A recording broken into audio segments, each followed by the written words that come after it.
Hey guys, and welcome back to my channel. So today's video is going to be a full face reviews demo style of a brand new line of makeup at Sally's Beauty Supply called COL-LAB. It's in collaboration with 8 beauty influencers on YouTube. And yes, I broke my no buy November to buy this stuff. The selection of products that they offer is very, very impressive. They have everything for a full face of makeup and more. It's definitely more on the high-end side of the drugstore. Like, it's up there, like, as far as pricing goes, with maybe like Neutrogena, L'Oreal, NYX. It's pretty expensive for drugstore stuff. So they do have 2 different formulas of foundations.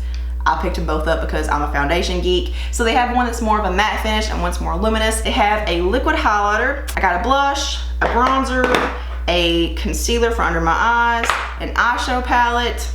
See it? What kind of vibes you getting? And then a mascara. So I gotta be honest, I am burning up right now. So this sweater thing, it's gotta go. We're gonna go put on some Christmas clothes. Also, another thing I wanna mention is that I got everything buy 2 get 1 free at Sally's in store, but they also have the sale online as well. And Sally's actually has a pretty good shipping deal. It's like free 2-day shipping on any $25 purchase. And it's pretty easy to spend $25, especially when it comes to buying this brand, because like I said, it's pretty up there. And obviously if you buy it online, you can still return it to the store if you don't like something. So moving on to eyeshadows, I do have one of their little palettes. This is the Palette Pro eyeshadow palette in the shade Best of the Day. This is $14.99, so $15 for 8 shades. So just one glance at this, and I'm sure you guys get the same vibes that I did. This is basically like a condensed version of the Anastasia Modern Renaissance palette. The packaging's the same across the board. It's like this sleek, soft matte finish, but it shows dirt and makeup so bad. So I wish they would have gone with something that was more of like a shiny finish, because it would have been a lot more easy to clean, and I still think that it would have been, you know, sleek and classy looking. But it's just kind of hard for me to wrap my brain around something that's $15 for just 8 shades when I have other palettes in my collection that were $15, $22 for so many more shades. So again, it's just gonna be a different audience, I think. You do have this like matte, almost like a sheen kind of ivory color. You have a matte dark brown, a matte red ochre kind of shade, so like a reddish tone brown. You have this like shimmery, bronzy kind of dark brown with like golden flecks in it. You have a matte transition shade. This is a beautiful like warm tone tan shade. You have a coppery bronze, a really pretty like Venetian red kind of color. It's like a reddish, almost like a fuchsia raspberry, and then this darker burnt orange, which is also a matte. These are so pigmented, and it kind of surprises you because they're really soft and creamy and buttery, but they're not like the most creamy, buttery eyeshadows I've ever felt, like just by touching them in the pan.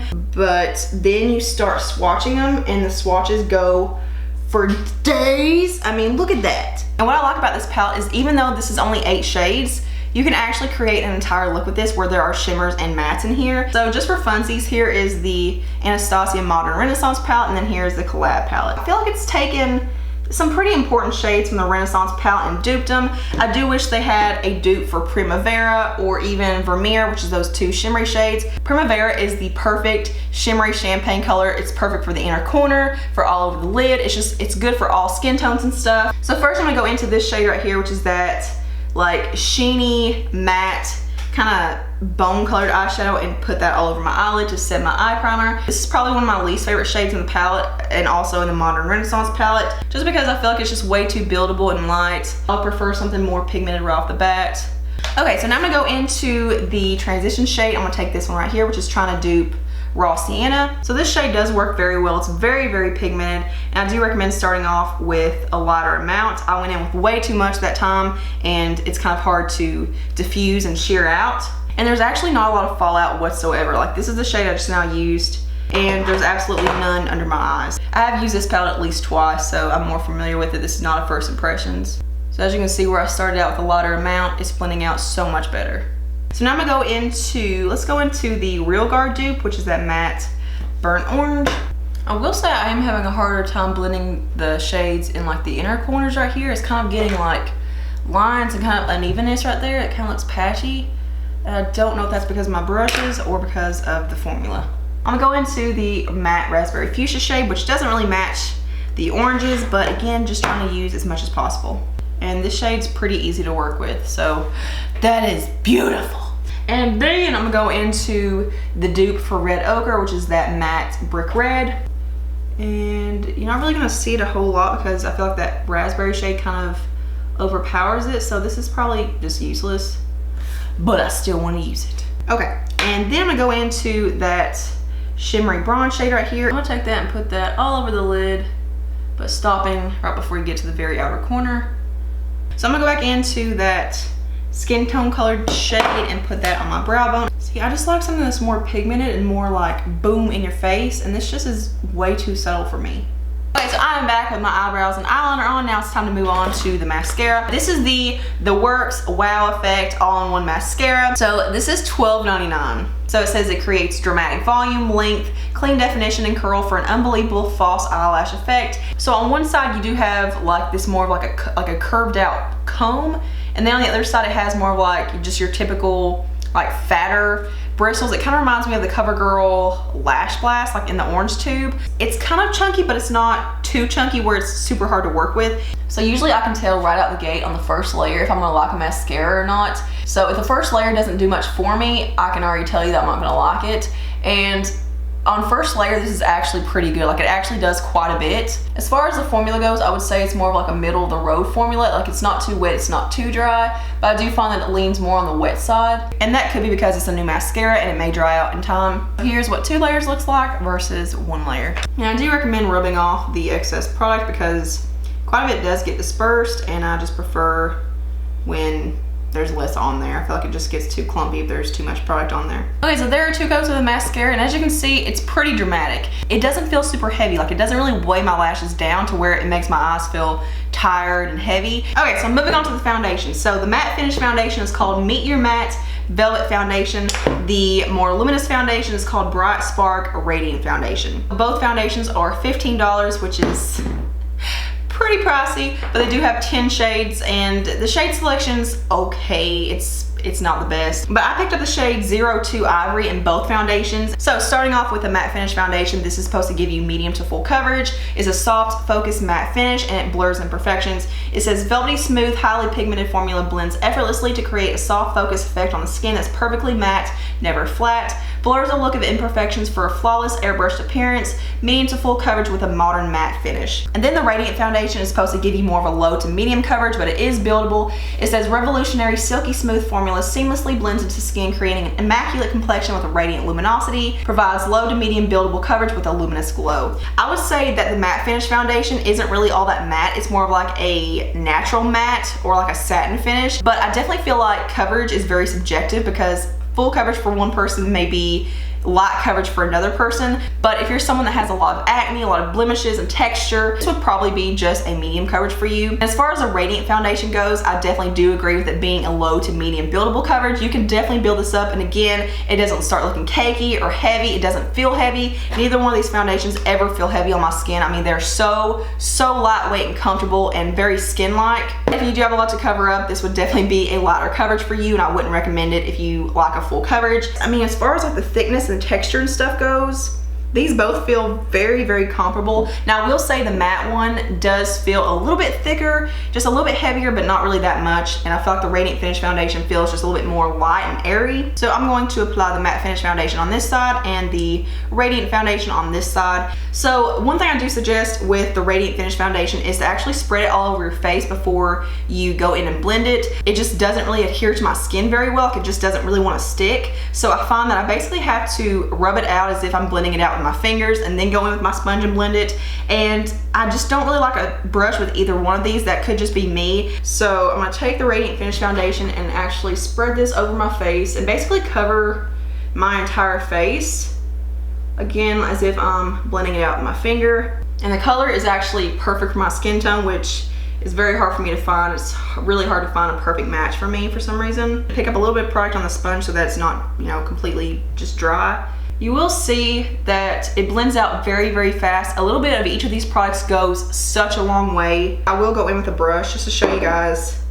how it performs, because I've tried using a brush once or twice with each of these foundations, and I'm just not the biggest fan of a brush. I feel like it's really shearing out the product, It's not necessarily leaving streaks, but it's leaving a texture behind. I forgot to mention, I do have normal oily skin. It's not too oily. I do have more of an oily T-zone, but I don't typically have a problem with getting shiny or like super greasy throughout the day. Neither one of these make me look shiny or greasy. They hold up extremely well on my skin. That's my favorite aspect of both of these foundations. They're so long wearing and so comfortable. So now, moving on to the matte finish foundation. Just with applying this with my finger right off the bat, it does feel thicker, like I said earlier. It definitely does have more of a matte feel to it. So as you can see, both of these blend out effortlessly. Like, it takes very, very little work.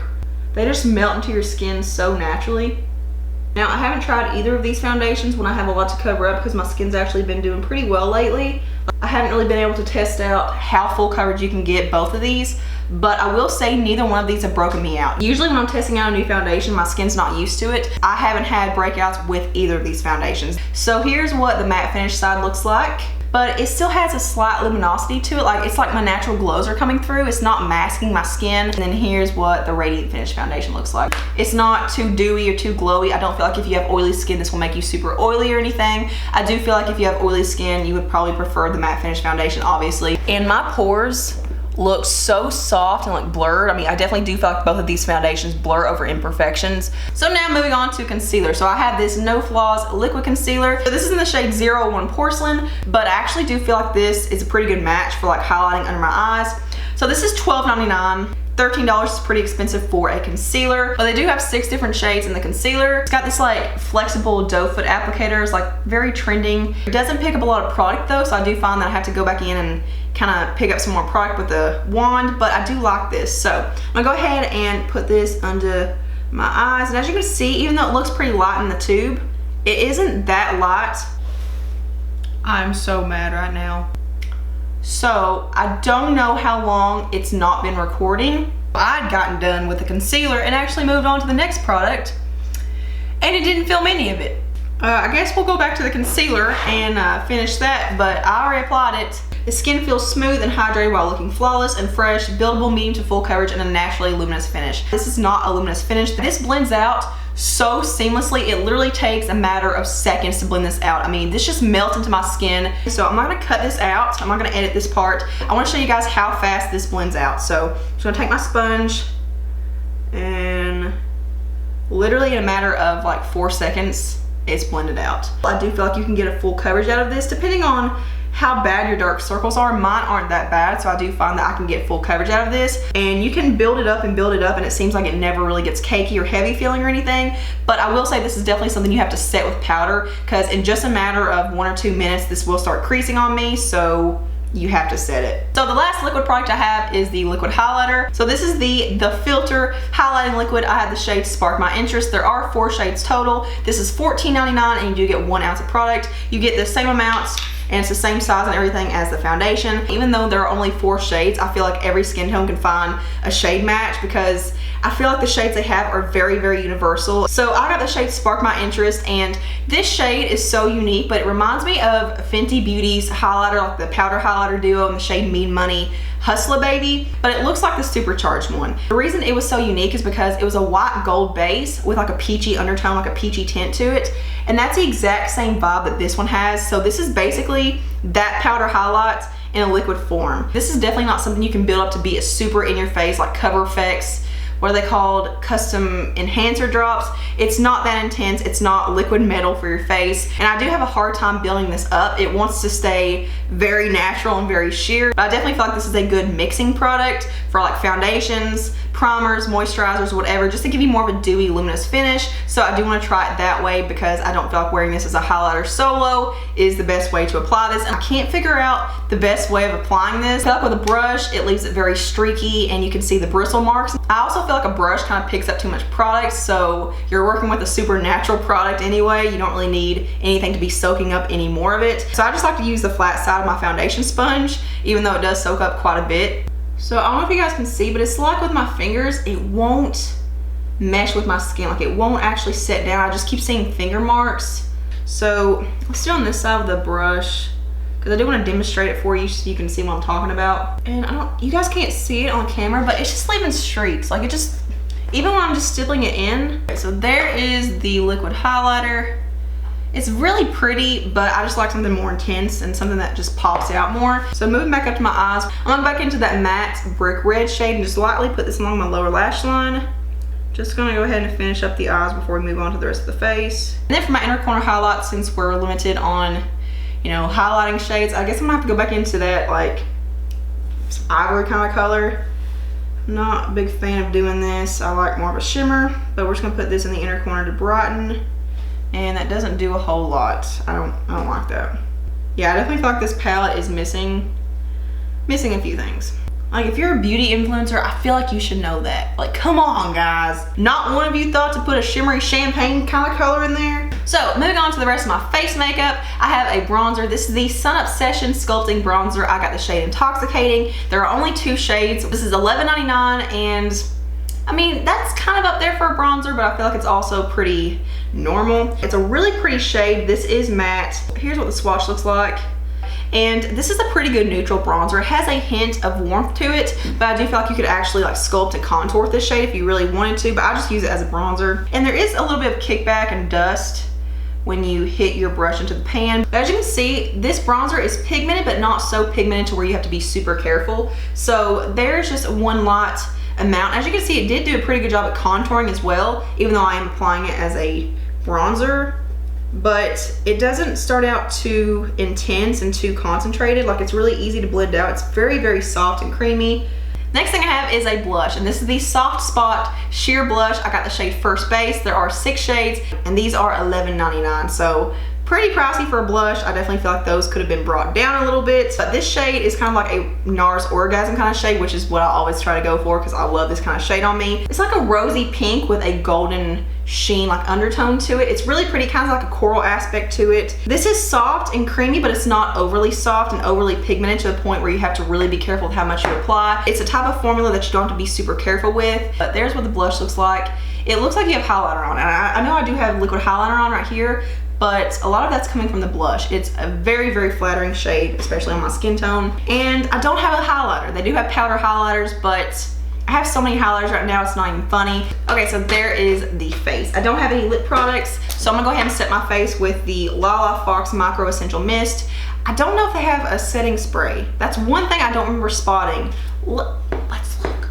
Yeah, they don't have a setting spray. They have literally everything else but a setting spray, so I'm gonna go ahead and use this one. Okay, so since I didn't have a lipstick, I just went ahead and put on one of my own, but here's what the finished look looks like. I think the face products are so, so beautiful. I mean, the face products are where it's at. So obviously I'm not gonna be able to do as long of a wear test as what I would like because it's now like 4:05, but we're still calling our 3 o'clock our check-in time because that's when I got done with my foundation and stuff. But I have worn everything for about 11 to 13 hours, which is a normal day for me, and everything holds up so beautifully. I mean, everything looks so freshly applied at the very end of the night. Okay guys, I'm back for my final check-in of the night. It's now 10:25. So we gonna say about 10:30, but here's what the Radiant Finish Foundation side looks like. Looks freshly applied. Then here's what the Matte Finish Foundation looks like. I do wanna go through each one and kind of give you my overall thoughts and final conclusions and stuff, but overall, I'm impressed with every single thing that I've tried, and that never happens. I mean, I really don't have anything negative to say about anything. The foundations are my MVP. They are so comfortable and lightweight on the skin. I mean, I almost forgot earlier that I was wearing foundation. Like I was wearing a full face of makeup. Like it feels like I have nothing on, which never happens, especially at the end of the night. So starting with the Radiant Finish Foundation, first of all, so beautiful. It's not too dewy, it's not too glowy. It's perfect, especially if you have oily skin, you're like me, and you still like a dewy finish foundation. I feel like so many different skin types can wear this. Matte foundation is probably my favorite just because it does start out with better coverage. So if you've tried anything, please let me know what you tried in the comments below and how it worked for you. And that is it for this video. So thank you so much for watching and hanging out with me today. Thumbs up if you like this video, subscribe, follow me on my social media. All the links are below, as well as all the products I talked about today. And I hope you guys have a beautiful day. Mwah.